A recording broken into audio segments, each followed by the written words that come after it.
Marcos Rizal! Marcos Rizal! Marcos Rizal!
Nandito na mga kababayan at nagtipon-tipon na ang ilan nating mga kababayang Pilipino dito sa may bahagi ng Mendiola upang ipanawagan mga kababayan ang pagbibitiw ni Bongbong Marcos Jr.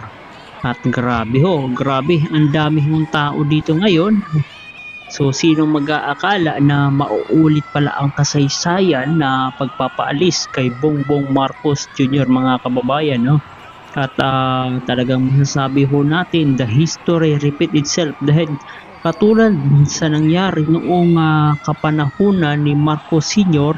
ay nagaganap din po katulad sa mga nakikita nyo ngayon ay ganun din ang mga nangyari noong 1986, no? Kung saan ay talagang nagtipon-tipon din ang ilan nating mga kababayang Pilipino upang kondinahin ang patuloy na korupsyon at hindi magagandang mga nangyayari. Ngayon ay talagang masasabi ho natin ay nauulit na kung ano yung hindi natin nakita nung napakatagal ng panahon noong nangyari ng 1986 mga kababayan ay ngayon ay nasisilayan ho natin, nararanasan ho natin dahil sa mga nangyayari sa ating bansang Pilipinas katulad na lamang ho dito sa may bahagi ng Mendiola kung saan ay talagang nagtitipon-tipon ang ilan nating mga kababayang Pilipino upang ipanawagan ng Marcos resign. Ayan o, grabe. Kung sino mag-aakala, no? Kahit mga ordinaryong mga Pilipino ay hindi aakalain, no?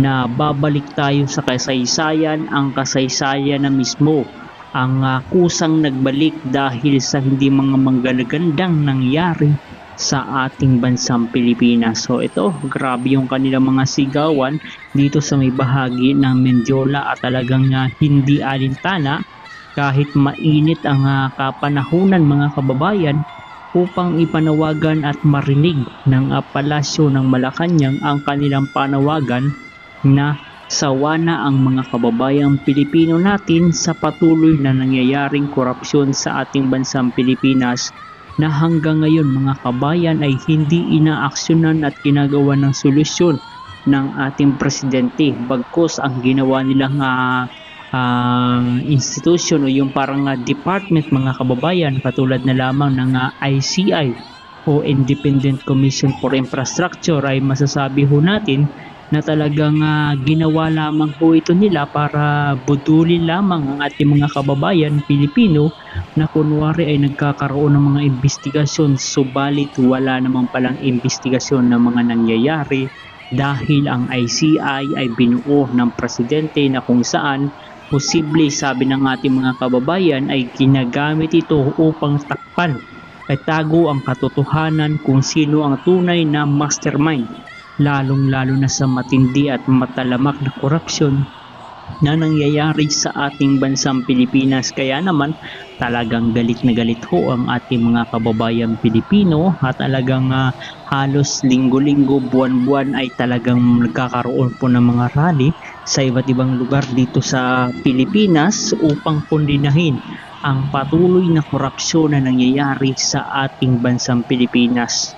So ayan grabe yung mga tao ngayon talagang hindi na nagpapaawat mga kabataan, hindi rin magpapaawat mga kababayan ang kanilang panawagan ay Marcos resign dahil nga sa hindi na mapigilang matinding korupsyon na nangyayari sa ating bansang Pilipinas.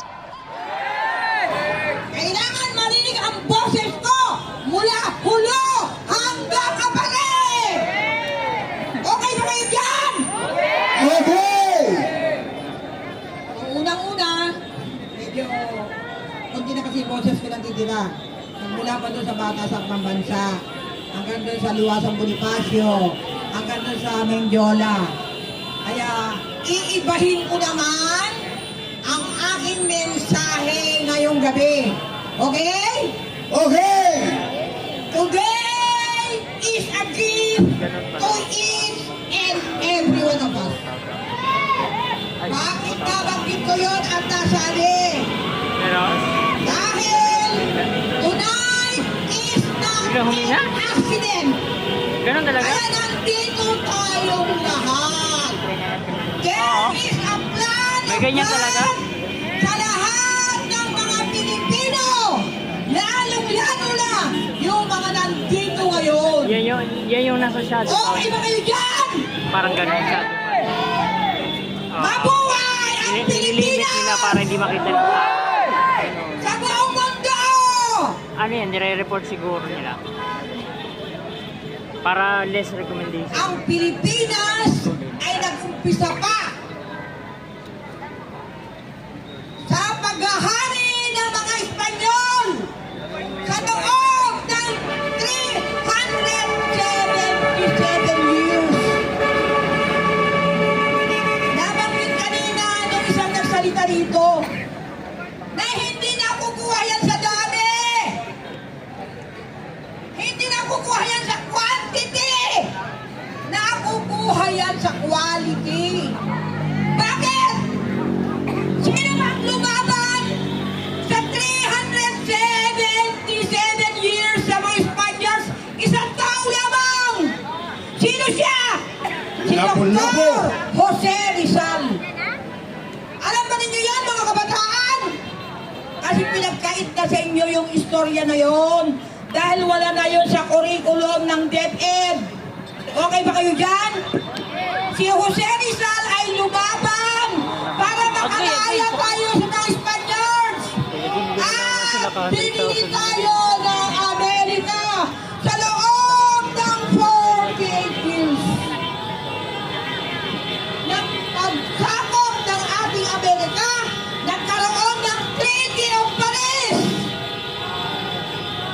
Na ngayon, yun na ang ating hinaharap na problema. Bakit? Bakit ko nabanggit yun? Dahil yung Treaty of Paris ay meron lamang visa na 80 taon. At ito ay matatapos sa susunod na 2026. Alam niyo naman ang Amerika, di ba? Na nagkaroon nga tayo ng kalayaan noong July 4, 1946. Pero hindi tayo nagkaroon ng tunay na kalayaan dahil pinapakialaman pa rin tayo magmula ng mga panahon na yun.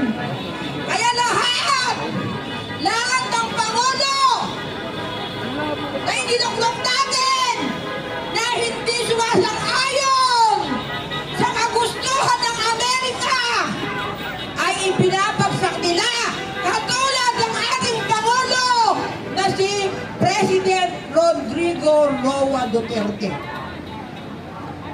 Kaya yun ang problema natin ng mga Pilipino. Dahil tayo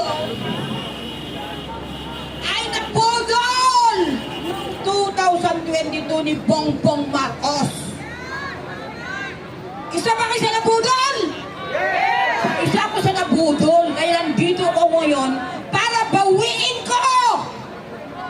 Bawiin ko, marinig mula ang Pilipinas at sa buong mundo na si Bongbong Marcos na pinili natin maging Pangulo ay hindi siya karapat-dapat na maging Pangulo ng bansang Pilipinas. Bakit? Bakit hindi siya karapat-dapat? Dahil siya ay adik! Ano ang ibig sabihin ng adik? Hindi lang ang adik sa korupsyon. Siya rin ay adik sa droga. Adik sa droga. Adik, inuutil din siya. Di ba acronym ng adik is A-D-I-K? Adik sa droga.